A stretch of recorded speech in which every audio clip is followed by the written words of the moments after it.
What's up, everybody, and welcome back into the Play the Fight Song College Football Show. We have another episode tonight. It's an action-packed one. We're going to talk a lot on the 12-team college football playoff. We are going to lay out our ideal scenarios, including teams and possibilities.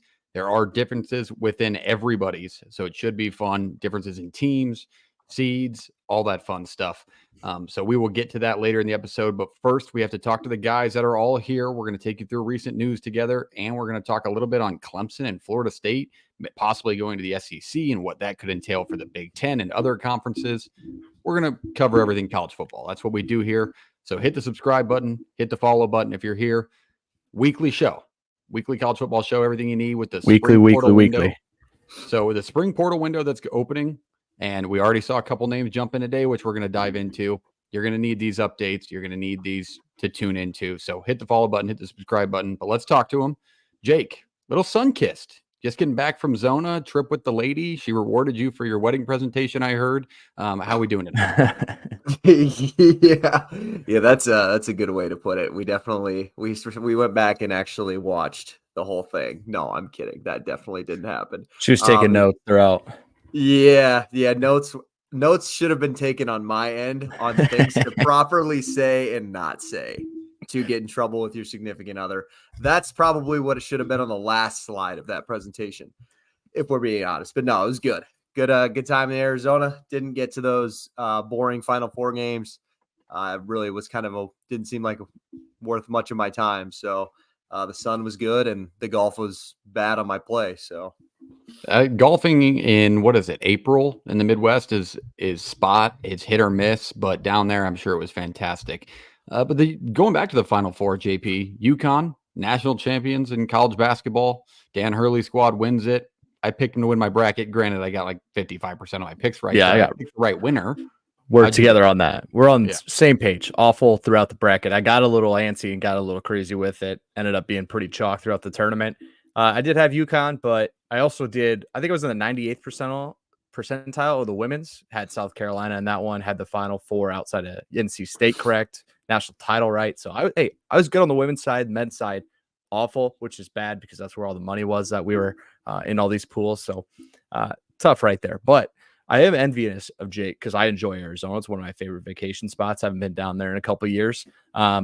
Can't say I would golf well down there either. It is just too much. There's not enough room. I was gonna say it doesn't have enough room for you. No, it does not. That's for sure. And that's fine. That's fine. If I'm there for the vibes, I'm gonna go cheaper. Yeah. But hey, I've seen JP golf. I know my handicap. I'm like a bogey golfer around 16 to 18 handicap. I'm not gonna knock the lights out, but I know if I'm left and right in Arizona, I'm screwed. And I know that's where I'll be. We played with a guy who claimed you got paired.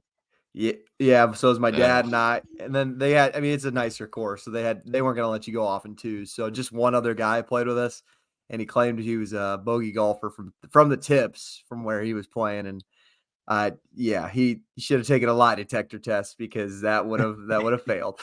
That sounds like me. That sounds like me. I always tell people, no matter if I'm playing well at the time that I'm playing or if I'm playing horribly, I always tell whoever joins me, like, I am awful. Do not expect anything from me. And if you want to split up, go ahead, because we can say what we want, but nobody wants to play with new people. Like, nobody wants to have somebody added in your group. That's the worst at the beginning of your day. But Reese, you're down there, dressed head to toe in Cubs gear. We are in the swing of baseball now. How we doing today? Pun intended. Great.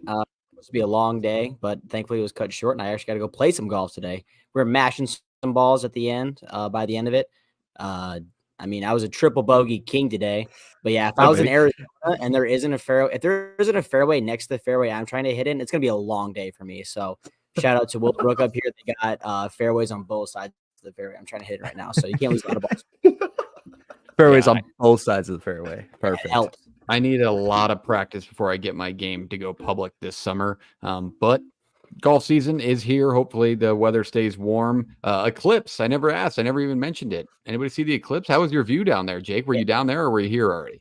No, I was leaving the Omaha airport, and I did. There was God's airport. There was no It didn't seem like much of an eclipse to me.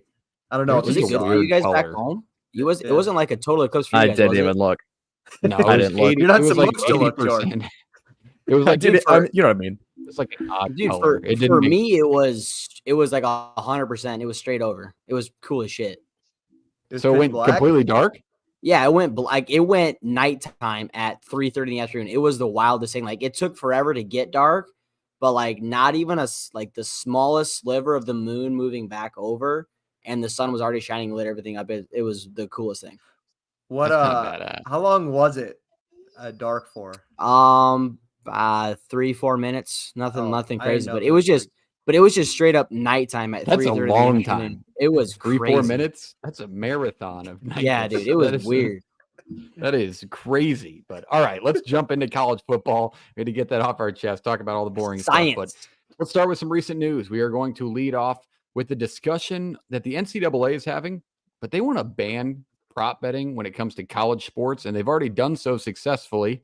But Charlie Baker, the NCAA president, came out and he called prop betting problematic for college athletes. And it's understandably so because they had a couple of March Madness players come out and say, they thought they played well, they won the game, but they received 100 DMs from degenerates, not like us, but used to be us, saying that they needed more rebounds or a stat that maybe they didn't have just because of those Go get prop a bets. box, kid. Yeah. And it also opens up some wild possibilities that Iowa State and Iowa got accused of last year. But just prop betting, it's a needed thing. It's banned right now in Ohio, Vermont, Maryland, and as of yesterday, Louisiana. You cannot bet on collegiate props. So I've never been able to bet a prop in Iowa, like Okay. a college Thank football you. prop. Thank you for saying that, because I was out playing slow pitch last Friday, and these guys were talking about different bets they had going on and whatnot. And one guy goes, well, I took Caitlin Clark over total points. And I go, you can't do that in the state of Iowa. And he goes, yeah, it was on FanDuel. I go, I didn't want to be like, I think FanDuel it's not legal. It's prohibited. Like, it's a law. You cannot bet on Iowa athletes individually. Like, if it's on there, I don't know. There's got to be something else. But like, you can't bet on college athletes props unless they're going through some, bookies and some offshore accounts. But he said it was on FanDuel, which is why I was confused. That's the problem that we need to talk about is they can ban it. The NCAA can do whatever to DraftKings, those affiliated sports books, but like you're never going to get rid of it, really. I mean, they can say what they want. They're not going to control Bovada and what other offshore accounts and bookies that make their own lines. Like, also, like, for me, I'm fine with this. Like, that's fine. I don't have any problem with it. I don't think it's really, there's not that much money to be made. The most people that are making these bets are just like, oh, he sounded good, I'm going to put his rushing total over. No, like, so like what, there's not a lot of people putting actual money into collegiate props. Like, a lot of sharps in certain ways stay away from college sports in general. So like, put it on an individual kid too, I think is a little risky for them. And I'm fine with this being banned and going forward with it, because obviously we haven't done it in the state of Iowa, but nonetheless, like, I don't think it's that big of a deal. Like, some people would be upset by it, but I don't think it hurts anything. Yeah, I don't either. I think college prop bets would only be detrimental to a brand like an up and coming Prize Picks. Like Prize Picks, where it's solely prop based, and they do have college lines out there for national championship games and so on and so forth. I saw back when I was doing it. Like that, you lose lose the entire college aspect of it, but everything else, I mean, there's money flying around. And Charlie Baker had also mentioned that it's kind of come into the announcing world now. And I think we can all agree that 2-3 years ago, it was kind of more unheard of for an announcer to talk about a line or say that maybe favored a group of fans. Now it's kind of common. The USFL last season had the entire like scoreboard lined up with the lines on it. So it's definitely growing still. But Jake, what do you kind of think on college prop betting? Is it important to you, or you can get rid of it too? I could care less. I just think, I mean, what kind of psycho wants to put money on a 19-year-old kid who got his heart broken by his girlfriend and failed his history exam on the Thursday before kickoff? Like, these guys just have, like, I don't. Sounds like we can bet his under. It is. It's just strange to me I don't know. Like JP said, we've never partaken in the state of Iowa, so I guess I'm used to this already. It doesn't affect me whatsoever. But at the same time, I don't know. College kids are so sporadic. Like, if you watch Yeah, I mean, just watching Iowa State in general. I mean, they go 7-5, and you really, quite honestly, never know what's going to happen on any Saturday. Like, they could play out of their minds, they could come out of nowhere and play terribly, and maybe something that week affected it. Like, it's not as consistent as it is in the NFL. Reese, as a degenerate in the closet, I know we've had experiences together where we bet on Russian ping pong past midnight. So maybe this is better fitted towards you. Are you going to be mad that college football prop betting doesn't exist? I mean, I don't think they have it in New York either. You can't bet on, or is that just teams up there? I can't bet on the teams. I haven't checked the individual props. I've never done that. But I mean, it's kind of like a fun. I think it stinks because it's like a fun when the Super Bowl rolls around. Like, I don't bet props, but Super Bowl is always like a fun thing to like, hey, let's throw something on this guy's over anytime touchdown score. And like when it comes to be college football playoff time, and now we have extra games, like those could be fun little extra bets to throw in. That's like, fair. If you like this guy to do this or that guy to do that, like I think that's where it kind of stinks. Like, I'm not an every weekend guy. Like, oh, I got to go in and I got to get whoever the hell's rushing over. Or I got to get Evan Stewart for 2+ receiving touchdowns. Like, I'm not that kind of a degenerate, but I think when it comes to big time events like an OU Texas game or like some rivalry games, like I think those might be more fun to throw them in for there. But yeah, I don't think the market's ever going to leave. And obviously they're not talking about getting rid of NFL prop bets, but that is definitely where that market lies. Prop betting wise, it's heavily on the NFL. I was going to say, I bet props that's the only thing. I do not bet spreads in the NFL. People make their living on that stuff. Yeah. So that's not going anywhere. Absolutely not. That is a heavily marketed item. But all right, let's move on. Let's go to the next topic. There is some spring games coming up and a lot of them. 3 notable ones that we want to talk over. Ohio State will be on Fox this Saturday, Alabama on ESPN this Saturday. Ole Miss is over on ESPN Plus. So if you have the Hulu bundle, whatever you got to get to ESPN Plus, that one might be one you tune in on. We had Utah originally on the schedule to talk about. However, that one's not able to watch anywhere. There's nothing listed. It's probably on the Pac-12. Yeah, there's nowhere to watch it. It's not on Big 10, Big 12 Plus, or whatever you want to call it. But the other, a couple of the others, there was plenty. But Houston, Boston College, Purdue, Arkansas, Georgia, Georgia Tech, Florida, Kentucky, Tennessee, LSU, and Penn State are also playing a spring game this coming Saturday. So if you are a spring football watcher, this is a heavy day for you. So you'll be busy. But these are 3 notable ones because obviously you got Ohio State with all those transfers coming in, kind of get a look at them.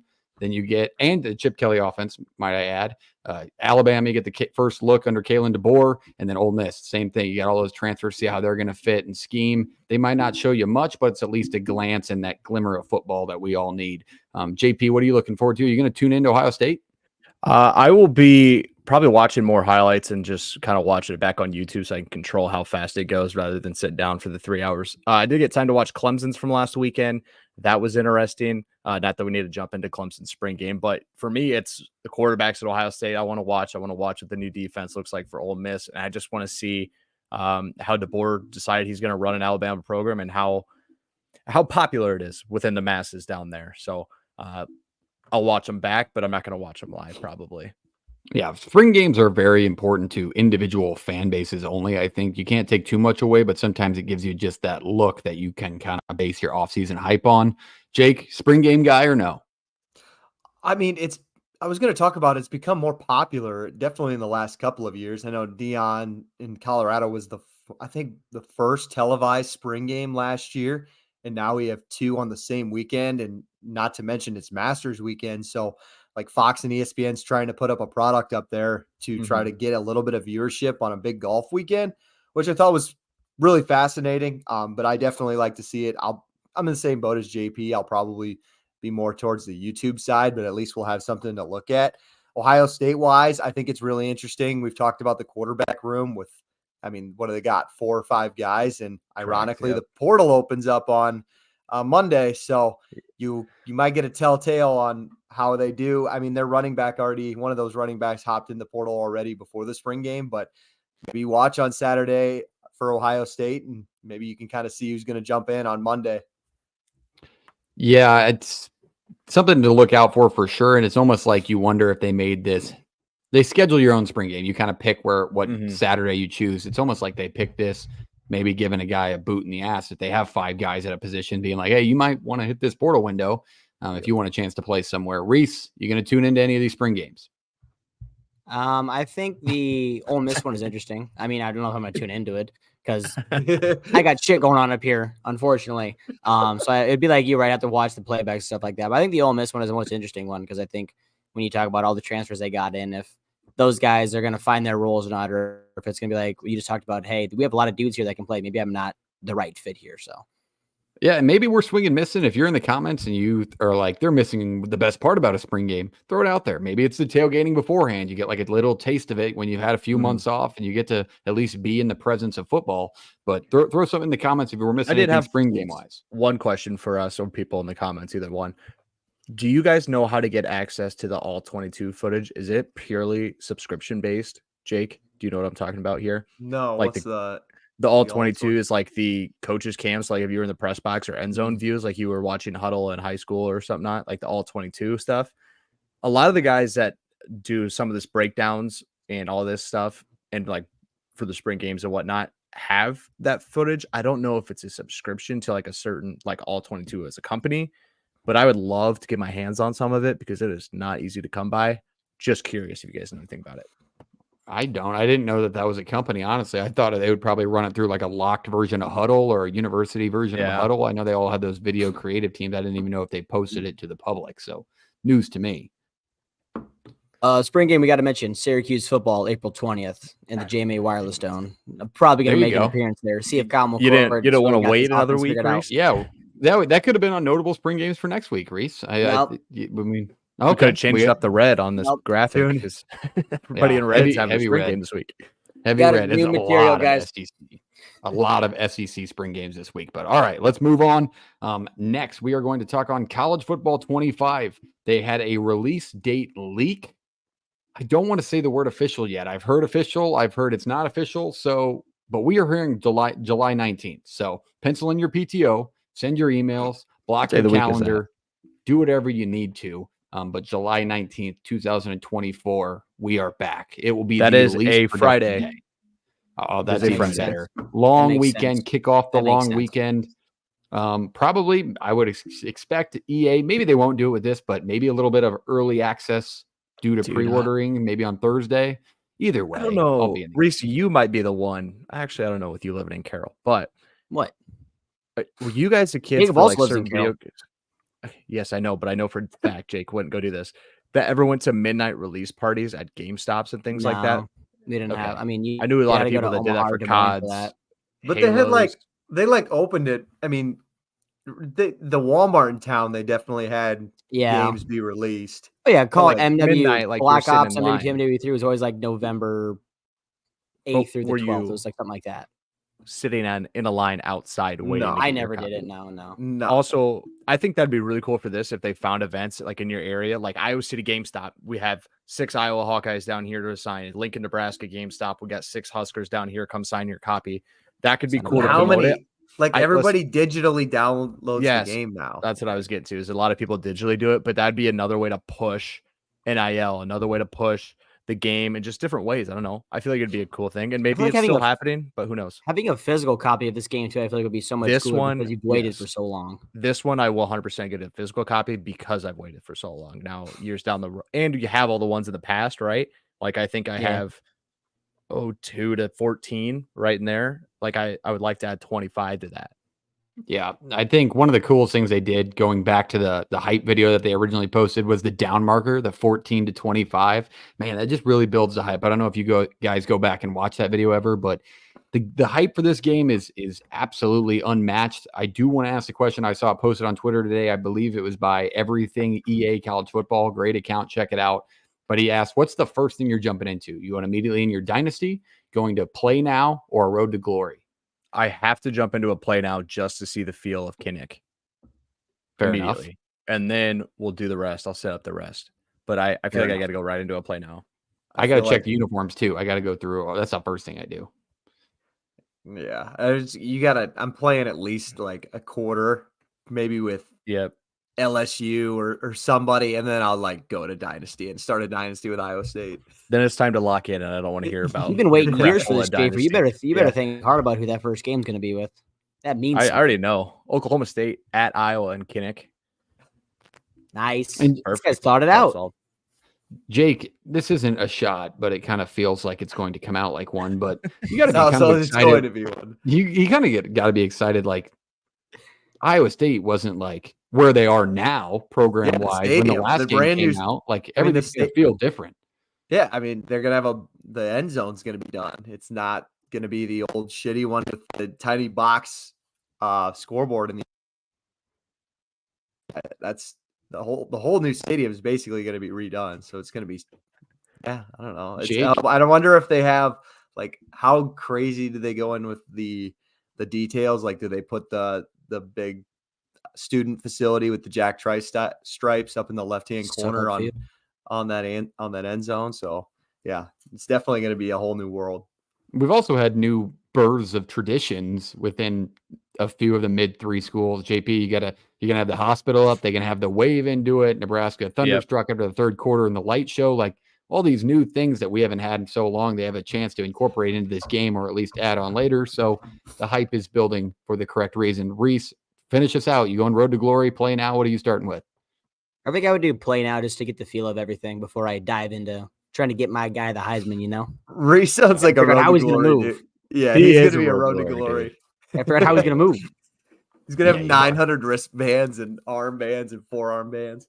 Just yoked out of his gourd. He's going to be sick, dude. It's going to be his name's Nonetheless, gonna be Mike. we are excited for the drop of the game. We are preparing for battle, just like Jake's still preparing for battle with that mic. It's just a weekly ongoing battle over there. So, all right, let's go to the next point before Jake cuts out again. We are going to talk about let's go to the next one. Is the transfer in here?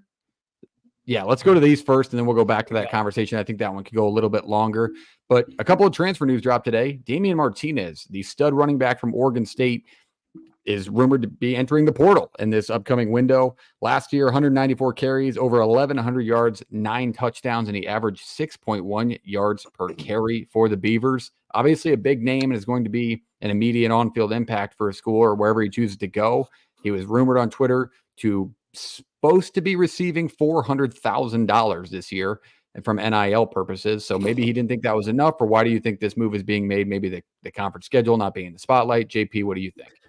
Yeah, I'll have more to say on this once he picks a school, but I think some school out there is going to get lucky and go get their workhorse here.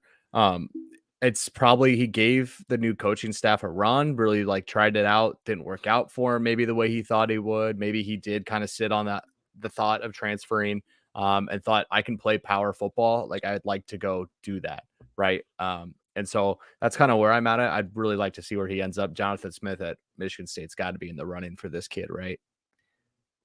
You think so?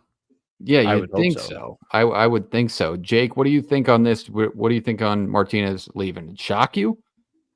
I mean, I guess I should say yes and no. I mean, obviously, when he stuck around after the coaching change, you kind of expected him to stick it out, but like, do I blame him? No. So in that case, like in the modern day of college football, no, I'm not surprised. It was more surprising at the time that he said he was going to stay. It's kind of disappointing.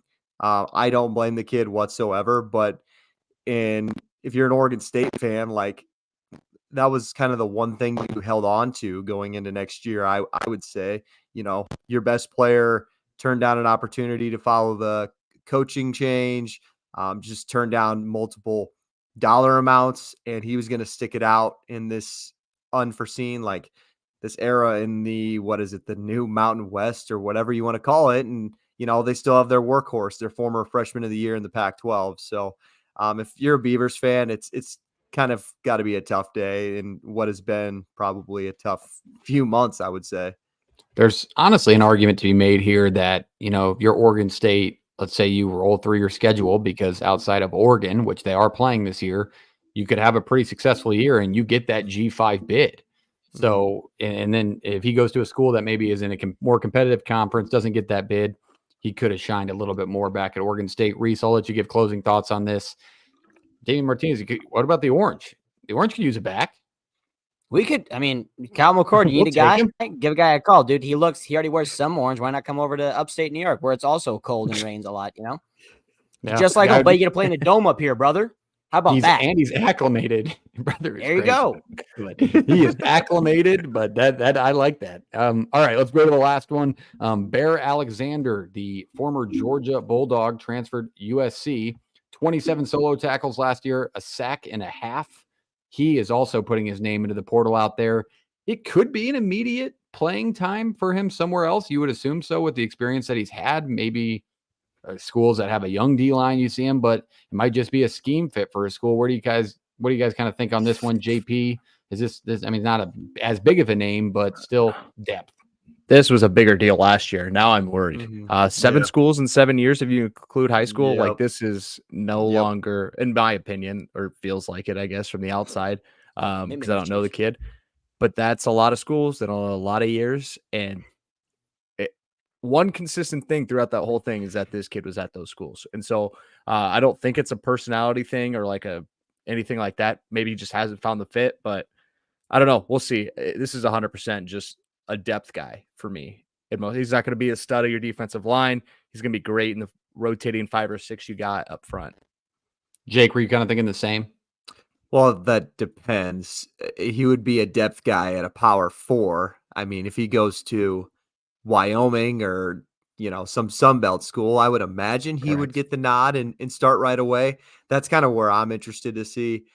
7 schools in 7 years is really telling, but it's kind of what we see nowadays. I think he was a former 5-star. We're going to see this more often. Kids just keep trying to leverage themselves and get a better opportunity because they've been told their entire lives they got an NFL shot. You got to leave and go show your talents elsewhere. The move where he goes is interesting. Where he will end up on the rankings is also interesting to me. Is he still considered a 5-star transfer? I highly doubt it. Is he even a 4-star? And like you said, JP, is he a depth piece at a power 4 level, or does he just want to start right away? And does he go to a G5? So the move is not that surprising. Reese, Bear Alexander, could he fit as an Orangeman? We got Fadil Diggs, kind of a big get from A&M, but hey, we got more room I on the think- line. You want to come make a I difference? think we're more gonna room. we're gonna make a pitch for every transfer out in the next week or two. Hey, If we are, we're do getting they have- tickets. This is yours, Free buddy. tickets. It's going to change your life. I don't know if it's for better or for worse, but it's going to change your life. Yeah, if we put an idea in their head, and if you're thankful, Syracuse University, just send us some tickets. We'll go up to the I dome. What might is make it down the- to a game and cheer you on. What's the NIL bucket at Syracuse? I really want to know. It's got to be going more It's towards bottom- basketball. It's doesn't it? bottomless. It doesn't exist. So deep. It's like Fair enough. This is at brunch. Do they That's have fair a enough. beer? Come on. Do they have a Farm yard beer, beverage. Reese? Yeah, they say alcohol at the games. Trust me, they got money. over No, there. no, We'll get an no. NIL beer. NIL beer? No, I don't know about that. Obviously Reese not is that deep. Reese is not funding the beer. Yeah, I can't afford that, fellas. Go somewhere else if you need money. I'm sorry. Reese doesn't drink. He's a working class man. But all right, let's go back a couple of slides. We are going to talk on an article that came out last week from The Athletic, kind of giving you a future outlook on what college football could look like. Here's a few points of what you could see based on this article. Conferences diminished. You have 70 quote unquote high level teams. So you get rid of your really, really bad G5 teams and honestly, most of them probably. And then they split into 10 team divisions based upon their geographical locations. And then they have the option or possibility of relegation. So if you are consistently bad in this level, you can be knocked down to join the others in their depths of despair or whatever league they would put themselves in. But the question arises, relegation. If you're not familiar with it, Premier League soccer has it. You get relegated down to the Champions League, all that good stuff. Look it up. But basically kicks you out from playing in big games and quote unquote big time college football. So what do you guys think of the possibility of having teams relegated out of this high level of what it could be, JP? Jake, correct me if I'm wrong on this. 70 stay, correct? They do not move. No, I don't know exactly what it would be, but it's like probably your top 20%. So your Alabamas, your Ohio States, your Georgias would never be relegated.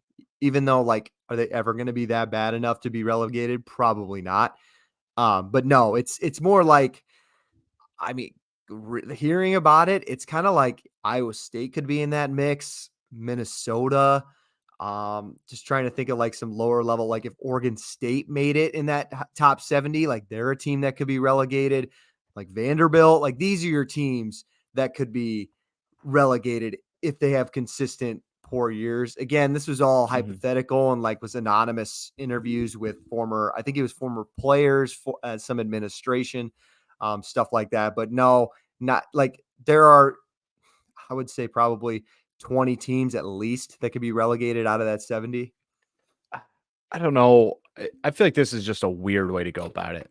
This way, at least. I feel like if you're going to do relegation, it needs to be set up a little differently. But you would be in a situation where you probably said goodbye to a Virginia team in the last couple of years, possibly Baylor. And then, like, just look at it, talent and where teams have been on their kind of like the downward spiral. Like, there are teams that have had success in the past or the last couple of years that would be fighting this.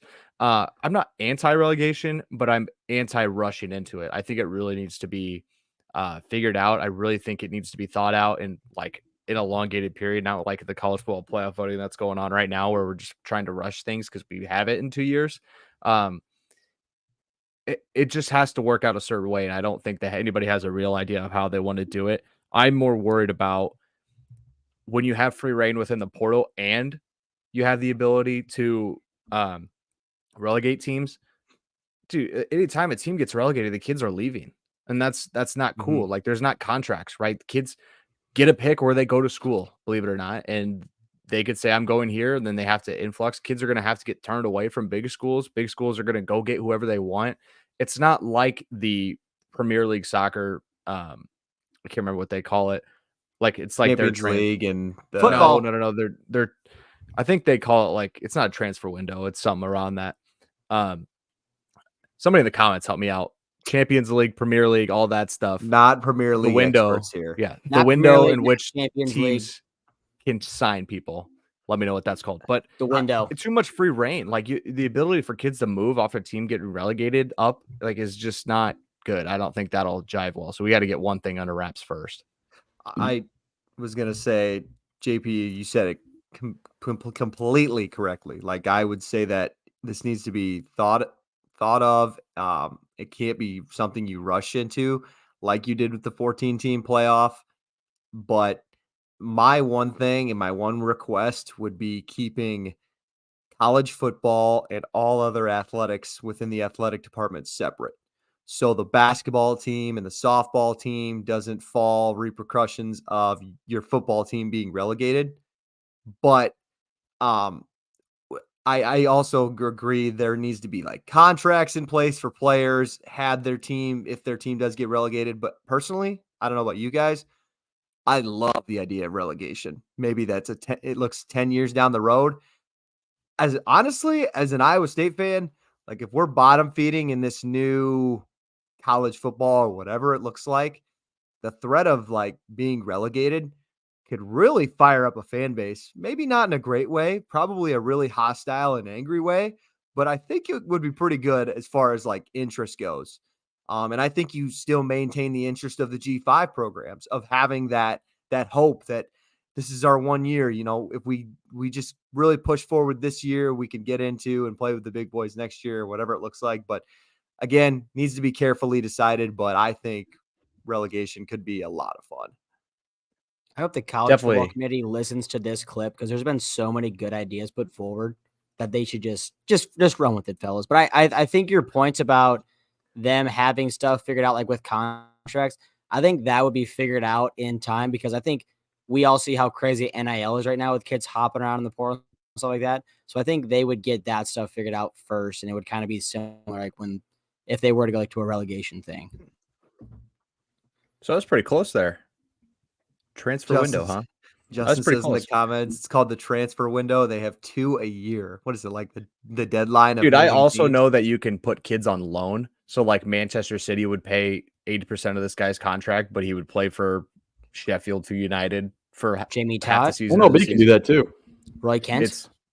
It's weird. It makes no sense, but Yeah, paying for somebody to play against you is insane. It's but got to be like a it's shot. but they own the guy, so they could just pull him back whenever. Like the MLB, like a guy pays his contract because you owe him money, but like they can pull this guy away from that team if they want to. Insane. I think this does like inch us closer though to playing a more regionalized schedule like the old days. I love that which idea. also Has gets to. me I love Has that to. also idea. gets me excited. I think one thing that we are missing, just to play a little bit of devil's advocate to spark the conversation, what about rivalries? Like we already mentioned Virginia. Now we just eliminate Virginia Tech, Virginia every year. Like whether or not those teams are good or bad, they're close games sometimes. Like But- the Iron Bowl this year. Yeah, Auburn but wasn't like good. what if like yeah, I don't know. Could that be possible? Could a But that's team I rivalry feel week. like they, I could- feel I like think they have could a save chance. They- that though. If there's only 7 teams in your conference or division or whatever the hell, you can save those games. imagine like Oregon, who's in the quote unquote higher league, is playing Oregon State in the bottom league and they beat Oregon that year. Like, could you imagine like just the discrepancy between I Okay, don't so know. you're saying that that even though they're relegated out and they're not in the high league, that they could still play high league teams. It Yeah. wouldn't. Yeah, I Maybe think if it's they a part of should, their 100%. conference, but they You got to can't pay get these. This into program's got to stay around too. yeah, that they can't get into like the end of the year tournament or championship playoff, whatever the Yeah. hell you want to make it look like. But they Yeah, you still get could a- play them. An 11-game schedule, and then your divisions or sections of this breaks down into a 12-team playoff, 18 playoff. Top teams to make the title game promoted. I don't know. I Again, think very rough chose- idea. You chose some really true faces of fan bases as well. Like you would really find out if these fans are in there for the long haul. If your 100%. team gets relegated 100%. and they can Jake's stay just interested. dying to get rid of the casuals and names. I am. I'm feeding at it, dude. Could you imagine like Your team has to the suck. the turmoil between like these fan bases if lower league is playing a higher league, and I don't know just how personal it would be in the rivalry, and how like say Auburn's in the bottom league and they beat Alabama, like Alabama would be calling for their head coach's head right Oh my away, God. even if This it's is why, their one loss. That's why European soccer has so many rules about fans too, because they have this thing called hooligans, Yeah. and there's these people who just go to places, away games, whatnot, and just want to fight. Like that's all they want to do, and it's literally fist fights. And they've had to relegate this stuff and change it and like make it a felony over there. It's how bad it's gotten. We do not need that over here. We think we're the best fan base in all of sports. Us college football fans, but I don't know. I don't think we're touching European soccer fans right now. God, soccer soccer's fans followed. have the best chance though. They have the best chance. Like actual players, songs and stuff. Those are awesome. It's just a global audience compared to a much smaller audience, but that it's a different beast, and we've talked about it a lot. I think just the word relegation brings in soccer just because they own that thing, but it's a crazy sport. All right, that's it for recent news. Let's talk a little bit on Clemson and Florida State.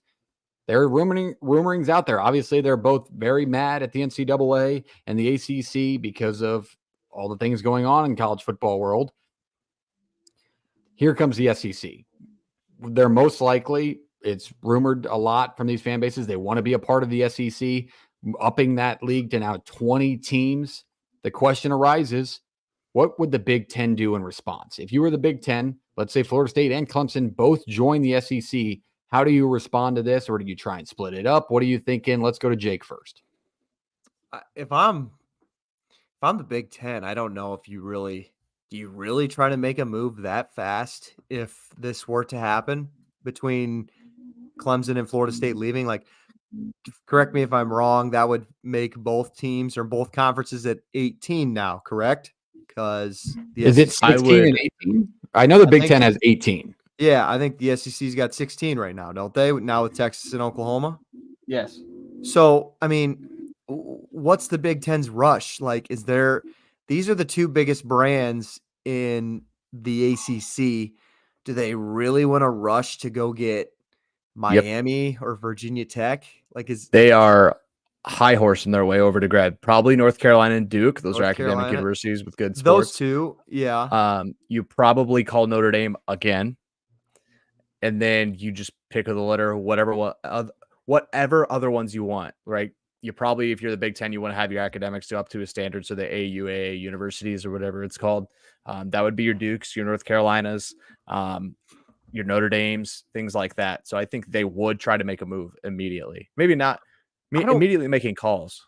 I think the Big Ten looks at like the Big 12 and they say, they kind of make them make the first move. Are you going to go feed off some of those bottom teams? Are you going to go take in Virginia? Like you said, Virginia Tech would be a lower level for the Big 12. Are you taking in? I don't know. Some of those schools, I just don't know if the Big Ten's got so much leverage right now and they have so much TV revenue. What's the big rush to go and add another 2 teams? You got to keep up. Either you're they haven't kept up already. They've been answering the call to everything the SEC move ever since the Texas Oklahoma ad. That's everything that's happened, is those additions have shifted how they go about it. You don't want to be behind, especially if you add brands like this, like your North Carolina Dukes aren't necessarily up to the same level. So you have to make moves. And if you're the Big 12, you eat anything alive that'll bite, right? You go get an NC State, a Virginia Tech, you go get a Miami. I'm sure Miami would be like, we're too cool for the Big 12, but I'd like you to check your football record over the last 10 years. Just go through the list.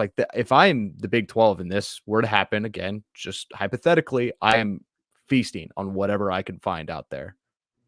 I don't see why not, especially with, I think you hit the nail on the head when you said that the bottom tier teams in the Big Ten versus what the bottom tier, quote unquote, would be in the SEC with the addition of these 2 college football monsters is like hard to compare. Like you have to go get it to get a couple of bigger brands or better schools to even it out. Leaving Vanderbilt out as bottom tier, obviously, that's not even worth putting them in. Your Mississippi States, where are you looking? Right? Yeah. It's a little scary down there if you're Mississippi State. Yeah, well, what about on the other end if you're South Carolina, like Rutgers, Maryland?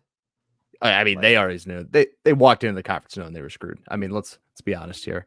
They're just cashing checks at this point. Let's be very clear. We're talking about college football, everyone. We're talking about college football. Obviously, Rutgers and Maryland are good baseball programs, have good other sports, but football-based, you're right. Yeah. It'd be hard for those programs to grow any more than they are. It's just cashing a check, right? Like maybe once every 4 or 5 years, you cash in on all your NIL funds you've had saved up and try to go buy a team. Ole Miss, looking at you. You've done it already. Like, it's possible. Reese, what do you think? Being an ACC fan, losing these 2 teams kind of leaves Syracuse in a rough spot. Maybe one of the other 2 conferences grabs Syracuse with the way they're looking this year. What do you think? I mean, it would be quite the blow to the conference, but it opens the window for us to win the conference and sneak our way into the playoff.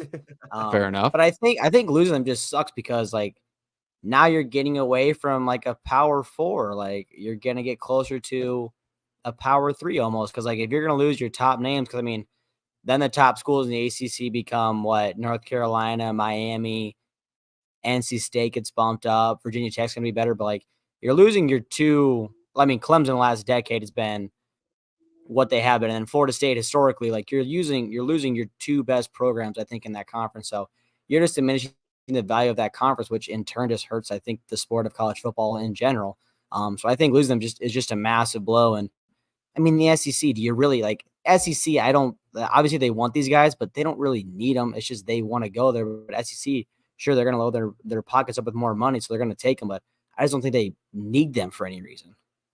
That's a fair point, especially when we talked about how good the top half of that conference is, and it's still going to be good in this new look at college football, which makes me ask, I want to ask you guys this, because we talked on, obviously, the transfer portal, all this stuff, that now the 12-team playoffs, our next discussion. Now we're talking about more conference realignment and diminishing conferences, maybe changing leagues.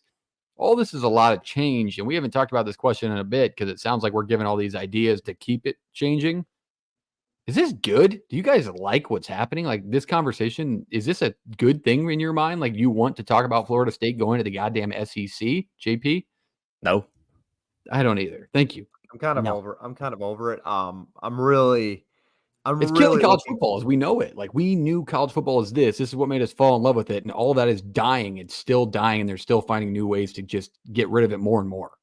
For me, I'm really looking forward to this portal window being over, in 2 weeks after it opens, because then once we finalize that second portal window, I think we can finally start turning the page to preview magazines and we can actually focus on who's got who on their rosters. We could start dipping our toes into our conference preview episodes.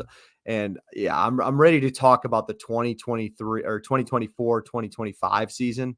Because I think it's time to get that started, because while we're going through all this change right now, I mean, there's going to be so much new in the 2024 season. You have the SEC changing with Texas and Oklahoma. You have the new Big 12. You have the first year of the 12-team playoff. We're a college football show, and everybody else in the media needs something to talk about. And all of these things can happen in the next few years. But I think it's time to start turning the page to the actual 2024 season that I think could be really a massive one for the whole history of college football.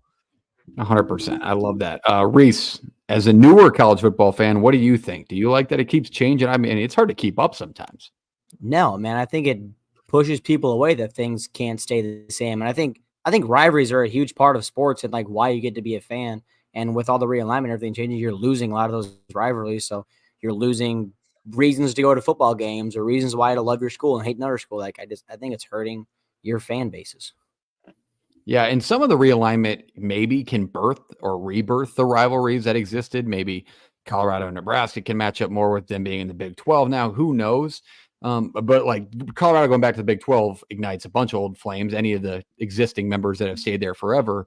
But it's more losing than it is gaining back, so I agree 100%. But it sucks, and I just wish we could go back to 2010, watching Boise State slinging around the yard and be competitive with the top teams in the country and have our Power Five and do our thing there. But closing thoughts on this discussion: Florida State, Clemson to the SEC.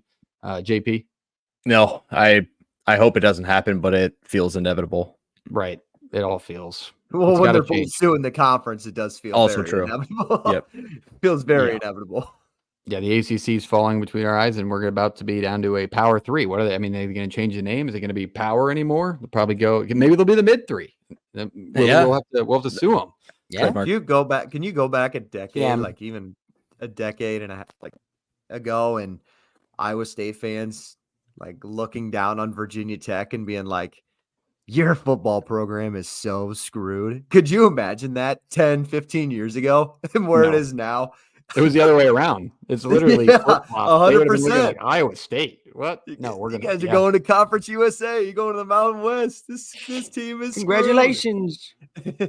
And we're forgetting a massive part here, that money is going to make a lot of these decisions for these people. If this team makes money, it doesn't give a shit. It doesn't matter if they're bad, good, or whatnot. They're still going to be within the picture, within the scope, within the TV channels. So money runs the world, especially when it comes to the NCAA, or maybe even past the NCAA. Their college football playoff, if they split off and do their own league, it'll still be money running it. But all right, let's go to the point of tonight's episode. We are going to talk on the 12-team college football playoff and the ideal teams within it, and maybe a couple of the factors you thought of leading into your list. We all have our 12 teams ranked 1 through 12.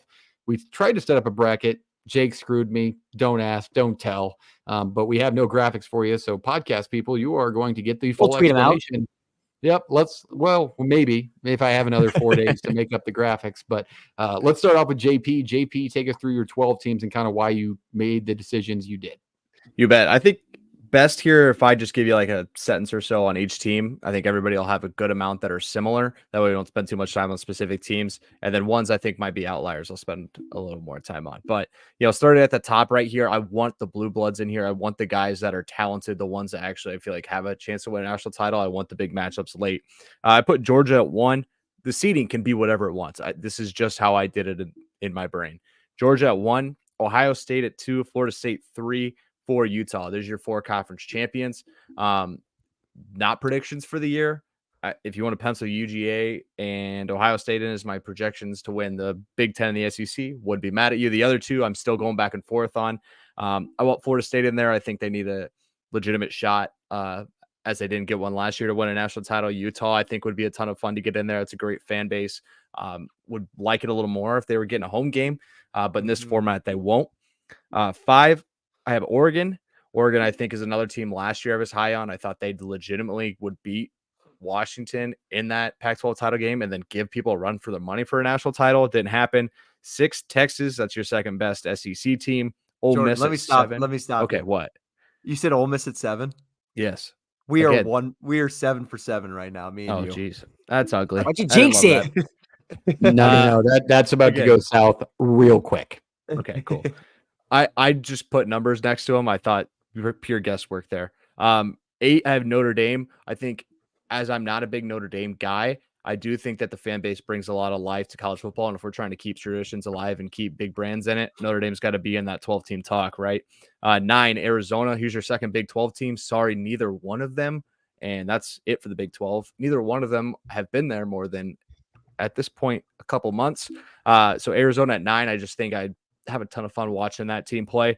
10, I put Iowa in. This is my ideal playoff. Sorry, Iowa gets in this as your third Big 10 team. It's ideal, is it not? Not best. This is what I want. Yeah, right? you know, I'm not. I'm just now laughing because Jake I was know, like, everybody's we're getting- 7, and then it just damn went. it, Jordan. Now I'm reconsidering mine. If you're laughing at his 10, just hang on. No. Yeah. Jake, we're very different than the other two. I'll tell you that. Keep going, yeah, JP. I Finish should yours have. out. Yeah. I got 10. If Iowa's offense becomes competent and can handle, there's no reason you don't have a legitimate shot at 10, probably 9, 10, 11 seeds. You're not going to get 12. That'll be reserved for your G5. 11, SMU. Feed me the ponies here. Nice. And your second ACC team, I'm not high on Clemson. They'll probably be the one that most people have in there. NC State, possibly a Virginia Tech revitalization. Nope, we'll go with the ponies here because they're going to be the darling, I feel like, a preview magazine season and the fall for predictions. 12, Boise State. Tulane, sharp edged out by Boise State. Tulane made incredible moves in the portal last winter. I think they'll be incredibly talented, but I would want Boise State to be Boise State again. And I think putting them at 12 and giving them a shot would be awesome. So again, Georgia, Ohio State, Florida State, Utah, Oregon, Texas, Ole Miss, Notre Dame, Arizona, Iowa, SMU, Boise State in that order. That's so ideal. What's the best matchup you got there in that first The one round? that I would be just over the top ready to go. Like we're talking round 1 before the buys happen. Yeah. Texas SMU would be sexy. That's a battle of Texas, little Southwestern Conference action. And I think Notre Dame, Arizona would be a ton of fun. But I think what draws the most eyes there probably would be that Ole Miss Iowa game. There's a new 2 fan bases that haven't been in the playoff yet. Oregon, Boise State, I feel like won't draw to be the G5 if Iowa game, makes but the playoff, you driving down to the Grove? You driving down there? Yeah. You spending $600 on that ticket? The amount of polos that I can't wait to scream and yell in the face of these frat Striped kids down polos. there would be. I don't know if the polos are going to be out. I mean, it still gets cold in Mississippi. They'll be out. They're Southern frat boys. They're gonna have Hotty, polos hotty. on. Yep. It's going to be in But- December. They might Bam, be bam. over. That's my 12, and I am very happy with it because I think it brings some new blood in and keeps the Love it, talent Jordan. in the playoff. Jordan, Let's- you convinced me to change mine up a little bit. All right. All right, we're changing now. Let's see. This is Well, what we the can graphics see- take away. yeah, We take away I know. graphics. It's a free for all. It's chaos. Yeah, We're letting that's people why change it mid. We're gonna spitball off each other here. This All is right, good. let me You go got my next because head I'm not turning. changing shit. I made mine to be what I think would be the most fun matchups to watch and could possibly offer the most Nebraska to the number sport. 1. No, Georgia number 1. Wait, number before 2, you I start. put Ohio State. Go ahead. How accurate were you on your seeding? Were you just these teams and rough seeding? Like I would have seeded it differently if I didn't think that they were going to create the matchups in the second round Perfect. that they Okay. do. Just That's a what I wanted to disclaimer. know. So number 1, I have Georgia. 2, Ohio State. 3, Florida State. 4, I have Kansas. 2, I would have them winning the Big 12 in that case. 5, Fair. I would have Clemson. And I did that purposely thinking the 5-1 matchup. I wanted to avoid Texas and Georgia rematching right away, which they wouldn't. So it could be interchangeable between Texas being the 5. 5, I have Clemson being the ACC runner-up. 6, Texas being the SEC runner-up. 7, I have Oregon being the Big 10 runner-up. 8, I have Ole Miss being the third SEC team. Is that where I'm at? Yeah, 9, Penn State being the third Big 10 team. 10, Bama. 11, I have Utah being the Big 12 runner-up. And then 12, I have my G5 school in Memphis. I have Memphis being that G5 school. I think they were going to have a good year. But the second round matchups, which I created for this, would have been Georgia, Clemson, separate conferences, Penn State, Kansas, separate conferences, That's got and legs.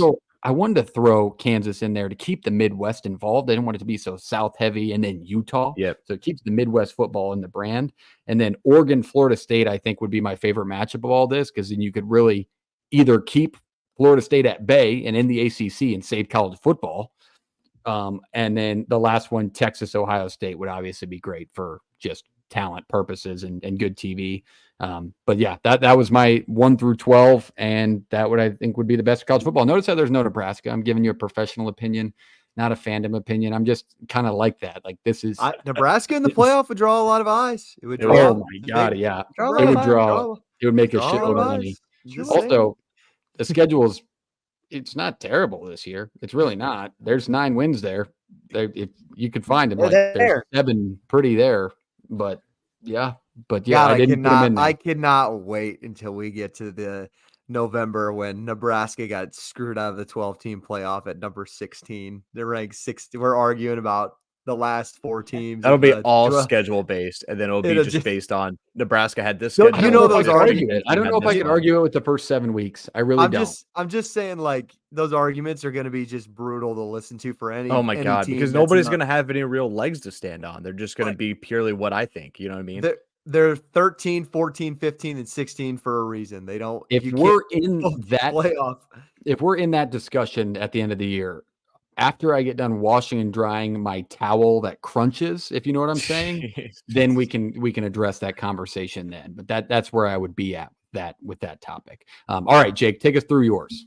Yeah, I actually didn't change too much around at all. But like I said, I was 7 for 7 with Jordan, so I'll run through it really quick. Georgia 1, Ohio State 2, Florida State 3, Utah wins the Big 12. They get the 4th spot. By the way, is my mic? Is this working? All right. You're good. You're good. You're good. All right. Killing it, Jacob. Cool.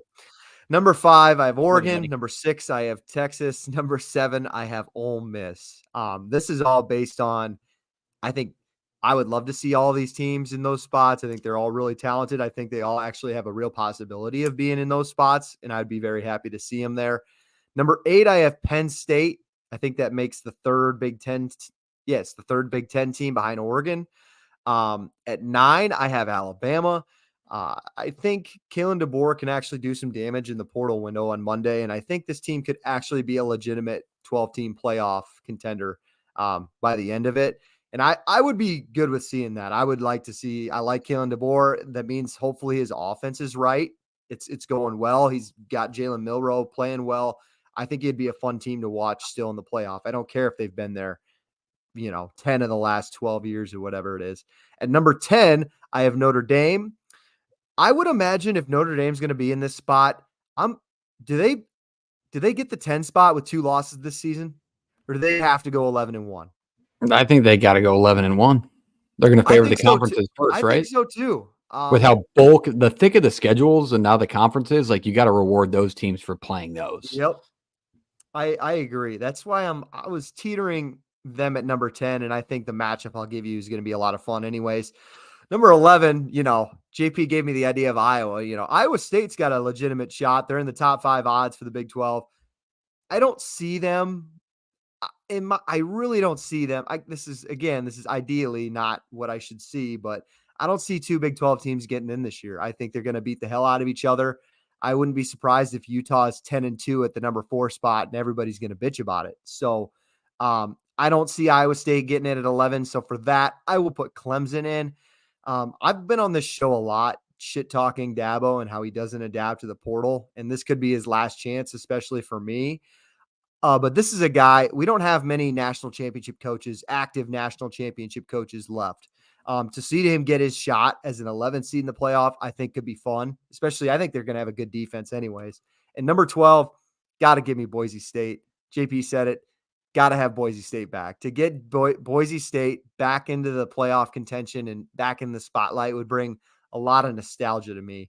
So let's list off those first round 1 matchups that could be kind of fun. You got kind of a Northwest matchup between Boise State and Oregon. I think that's right the 5 and 12. At 6 and 11, I have Clemson traveling to Austin. So Texas and Clemson, I think could be a good one. 2 big brands. Ole Miss, hosting Notre Dame. I think Notre Dame going to the Grove would be fantastic. I think that would be an awesome matchup. And then this one it gets me a little bit of excited chance. Penn State hosting Alabama in the first round. As much as I shit on the 12-team playoff, that matchup right there is exactly why it would be a good thing. Penn State hosting Alabama. Hopefully they do a whiteout. You got to do a whiteout if you're hosting. And reminder, this would be in like December. Like it would not be warm up there. 100%. 100%. Round 2 matchups that I think could be really fun again. Hey, I went really SEC bias here. Georgia playing Alabama, I think would be a good round 2 matchup. Ohio State playing Ole Miss, I think that'd be a lot of fireworks. Florida State playing Texas, again, 2 huge brands at the 3 and 6 spot.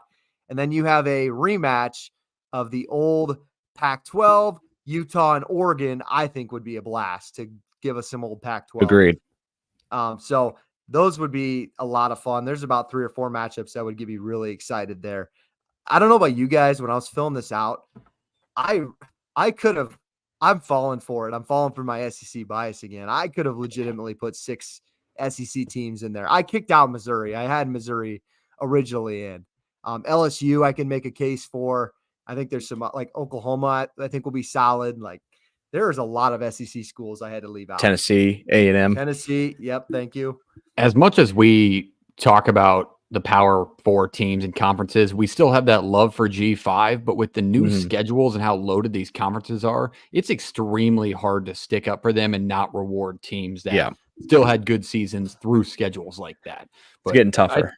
I mean, these lists, these games that we could create off our ideal scenarios, it kind of gets you like on the edge of, all right, 12 teams might make some fun narratives that like can't miss TV. But it kind of makes me wish, sorry to cut you off, but I think I think we need to do home playoff games for the first 2 rounds. I agree. I was thinking that if we're doing this, let's do it, right? Let's do it. That's a little disgusting. That second one would create some crazy matchups, like especially Southern going up north, like Ohio State, Texas, in Columbus in December. Yep. Come on, give me that. Give me that. And it would be just like the 4-team playoff. Like your last 4 will be your neutral site, stupid little bowl games, Fiesta Bowl, Rose Bowl. Fiesta Bowl, Orange Bowl, cut the other 2 and these dog coaches, waters, and then these coaches aren't going to want 4 trophy ceremonies on their way to try to win a national title. Like you think they're going to want to sit out there and lift a Sugar Bowl trophy after beating the 12 Georgia hosts Sugar Bowl sucks. Sugar Bowl is the worst Power 6 bowl. I'll say it out loud. Do we have enough bowl games? Like, did we clarify? Do we have enough bowl games? Enough New Year's 6 bowls for all of the last 7 playoff games? I'm trying to think here. So guess what? The Cheez-It Bowl has now been promoted. Yeah, 4. Yep, 2 and then 1. You have 7 games. Do you have 7? You only have 6 New Year's 6 bowls. There you go. So the answer is no. But they're going to promote the Scooters Coffee Bowl. I heard. Yeah, be on the lookout. It could be anything. Wouldn't it be 6 games and then the national title? Yeah, I think you're. So you don't name the national title. I'm also wondering what they're going to do to the price. I don't know if anybody knows this. Insider, deep college football knowledge, but to have a bowl game, a brand or a sponsorship, it's like anywhere from $400,000 to $600,000. They try and keep it low for brands, smaller brands, to have the opportunity to have a bowl game. So you could see somebody roll in. I wonder if that's going to change as well if they add on to this. So that could be crazy as well. But all right, let's go down to Reese. I just have one thing quick. Go ahead, JP. My only worry with them putting it on campus for 2 rounds in a row is the ticket prices, right? Like it's going to be really hard for visiting fans to even get a shot at them if they're not under $600, which I get that, I do. But at the same time, like if it's in Dallas or it's in wherever, that's a 100,000 seat stadium or whatnot, and you kind of get equal grab at it. That makes more sense, but you do lose a lot of the pageantry and the actual fun of it. But you're telling me they can't be any lower than like 2 years ago when Alabama played Tennessee. You remember those ticket prices? They were insane. I don't know. I would want a fair shot at it if I was traveling to play in a playoff game. I would assume the NCAA gets the cut of the ticket sales at a neutral site game. No, they probably get less of a cut on campus. So what are we joking about? This ain't going to happen. I mean, like money runs everything for them, and that's how it is. But all right, Reese, take us through yours, the final ideal 12-team playoff. This is a fun one, boys. Strap in. First four chalk again. You got Georgia, Ohio State, Florida State, Utah. That's chalk. 5 Texas, 6 Oregon. Texas is your runner-up. Oregon is your runner-up. And then 7 through 12, this is going to be some fun ones. 7 is Missouri. 8 is K-State. 9 is Notre Dame. 10 is Ole Miss. And every time I think I'm trying to be unique and different, I'm not. We got Boise State in there at 11. And then 12, let's go orange. ACC runner-up. Look at this conference and tell me that we couldn't sneak in there. Come on. Calmo Cord and the boys. I've heard crazier things. I think it's even better. I wanted to put him at 11. But I think you have to put him at 11. Yeah, I was gonna say. I think Boise State goes undefeated and they would win the Mountain West. Okay. I think they would put them in over. Also, because Malachi Nelson, maybe I was like, let's say maybe Malachi Nelson is the guy, and Boise State's going to be a whole lot of fun this year. So I was like, I'll throw them in there. I'm thinking you guys are going to go Tulane and somebody else. Tulane should have been a pick for somebody. I feel like Tulane or Liberty or somebody. It's like I'm going to throw them. It's like I'll throw Boise State in there and try to be different. But I mean, obviously, nobody had Syracuse. Nobody had Syracuse in there, but I was like, that's a fun one. Syracuse sneaking in. Didn't mean to cut you off, but the battle's starting again. We gotta cut him anyway. Yeah, his kid's cutting himself off. Boise State has to go to Oregon. So if they go undefeated, there you go. Good for them. Put them in. They might get the 7. That one. They might get the 7 if they go undefeated and roll into Oregon, and then Oregon's a Big Ten runner-up. But I think we forget, I should say, that ACC runner-up Syracuse is not like the craziest thing. No, it's not. I think people are forgetting that the Big 12 runner-up this year would have been Oklahoma State. Like, could you imagine that Oklahoma State in this playoff? What about? Yeah, I thought about that. Say, based off last year, do you give Oklahoma State the runner-up nod, or do you give? I mean, I'm trying to remember who was third. Like LSU's 9-3. Kansas State, but I'm saying we're talking in that conference. Yeah, who would you give the Big 12 runner up? You know what I mean? I think there's legitimate gripe if they get left out if they made a conference title game. Yeah, it would have been ugly had they gotten on the field with somebody, but it would have been uglier than the Florida State getting left out debacle. I'm gonna pull up. I'm saying that on-field result, like them playing LSU round 1. I'm going to find you, Reese, your Syracuse odds for the conference winners. Okay, here we go. ACC. We got toughest game we got is Miami to end the year at home, I believe. Reese, you got Syracuse to win the conference at 1, 2, 3, 4, 5, 6, 7, 8, 9th at plus 4,500. Yeah, you want that odds if you're that. Sounds like money. Go steal that one, Reese. Sounds like money. There's a lot of question marks around the program. First-year head coach, but got a new quarterback. And I sent you guys a clip of how beautiful upstate New York is. Kyle McCord's throwing touchdowns in the end zone down there, man. It's a new wave. But I think a team we're forgetting, Reese, is Louisville's going to be in that mix, man. That team was good last year. They brought in a lot of talent. Granted, they lost some, but Jeff Brown will have those guys ready to go. Nobody's talked about them. We always talk about Syracuse, Florida State, Clemson, don't we? I think we avoid them. I don't know Syracuse schedule. We literally don't get the top 4 teams. We don't get North Carolina. We don't get Louisville. We don't get Clemson. We don't get Florida State. Yeah, maybe North Carolina gets in. Mac Brown finally maybe goes out the second time. 3 or 4 of the top teams. We play Holy Cross. Louisville to make the playoff is plus 360. Yeah, I assume those are better odds than what Syracuse. Yeah, Syracuse hosts that team. Syracuse hosts Miami at the end of the year. That's the toughest team. Brought to you by Jake Stoma. But all right, that's the 12-team playoff.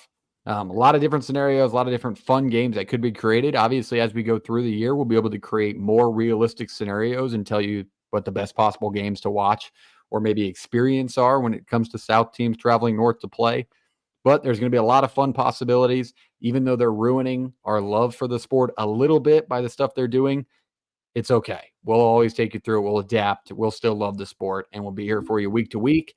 But that's everything we had tonight. Any closing thoughts on all the conversations and topics that we went through today, JP? Nope, not for me. I'm good. Okay. Well, we have time to tell you to hit the subscribe button while you're here. It's just right down. I believe it's on this side.